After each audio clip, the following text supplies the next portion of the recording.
السلام علیکم ناظرین کرام و سامعین کرام.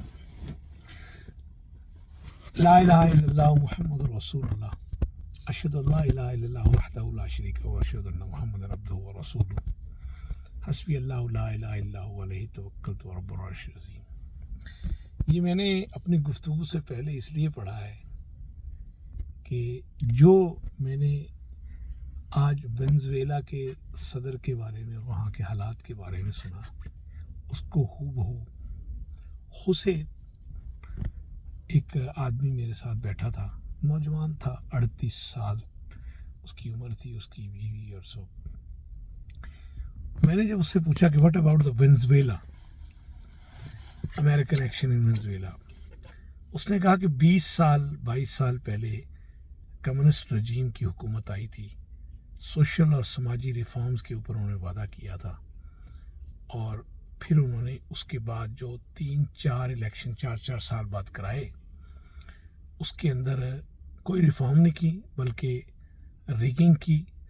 وہاں کا کرپٹ مافیا اور وہاں کا رجیم اور ان کی ملٹری اور انتظامیہ سارے مل گئے. یہ صدر، اس سے پہلے بھی ایک صدر تھا، انہوں نے ڈرگ کے ذریعے کنٹرول کیا، ایڈمنسٹریشن کو کنٹرول کیا، اور اس کے اندر اپنی تمام فوجی اور یہ کو ملا لیا.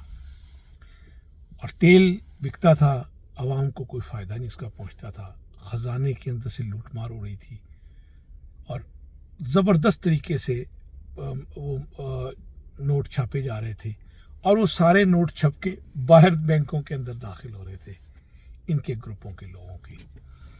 اس میں ڈرگ والے بہت اور مافیا، اور انہوں نے مخالفین کو جیلوں میں ڈالا ہوا تھا. ان کی اپوزیشن نے ثابت کیا کہ ہمارے 75% ووٹ تھے جو انہوں نے ریگنگ کر کے اپنی جبرن حکومت بناتے رہے. وہاں انہوں نے ساؤتھ امریکہ کے بہت سارے ملکوں کو بلایا اور دکھایا، لیکن کوئی اثر نہ ہوا، اور دن بدن یہ سارا کوئی بڑھتا گیا. نوٹ پرنٹ ہو رہے تھے، سب کچھ ہو رہا تھا، اور یہاں تک حالات آ گئے کہ مخالفین کو قتل کیا جاتا، ان کی پراپرٹیوں پہ قبضے کر لیے جاتے. اور اس سے پہلے وینزویلا کے بارے میں وہ کہتے ہیں کہ وینزویلا ساؤتھ امریکہ کا دبئی تھا. وہاں ہیلتھ اور ایجوکیشن یونیورسٹی کی فری تھی، اور لوگ وہاں ملازمت کرنے آتے تھے بیرون ملک سے، اور بڑا انتظام صحت کا اور سڑکیں اور یہ سارا کچھ انتظام، پولیس، قانون کی پاسداری تھی.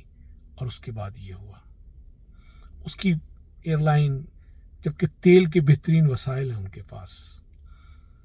یہ اس نے مجھے جب بات سنائی تو میرا دل دہل کے رہ گیا کہ وینزویلا کے پاس اتنے وسائل تھے اور وہ اس کی عوام کے لیے نہیں تھے. عوام بھوکے، نہ عدالتیں اسی طرح ریگنگ کر کے فیصلے کر رہی تھیں، پولیس گردی تھی، اور پھر اس کے درمیان کوئی احتجاج کیوں نہیں ہوا وہاں امریکہ کے سیکشن کے جو کہ بین الاقوامی، لیکن وہ کیوں نہیں ہوا؟ وہاں کے لوگ، اس کے 75% عوام نے جو ووٹ دیے تھے وہ خوش ہیں. میری اس سے فلسطین کے بارے میں بھی اور مڈل ایسٹ کے بارے میں اور ایران کے بارے میں بات ہوئی، لیکن میں یہ حالات آپ کو بتانا چاہ رہا تھا. کہتا تھا کہ عدالتوں کے اندر، بڑی عدالتوں سے لے کے چھوٹی عدالتوں تک، وہاں جو ہے یہ کرپٹ مافیا اور نیکسس اس کا ہولڈ تھا، اور مخالفوں کو قتل کر دیا جاتا، ان کی لاشوں کو مسمار کر کے برباد کر دیا جاتا، ان کی پراپرٹیوں کو. اور 20 سال پہلے لوگ دنیا سے وہاں وینزویلا میں انویسٹمنٹ کرنے آتے تھے، اب یہاں سے ساری انویسٹمنٹ چلی گئی، اور ہم ایک بھکاری ملک بن گئے، ہماری عوام بھکاری بن گئی. میں جب یہ ساری باتیں سن رہا تھا تو یہ کام ناانصافی سے شروع ہوا، ریگنگ سے شروع ہوا، اور یہاں تک پہنچا.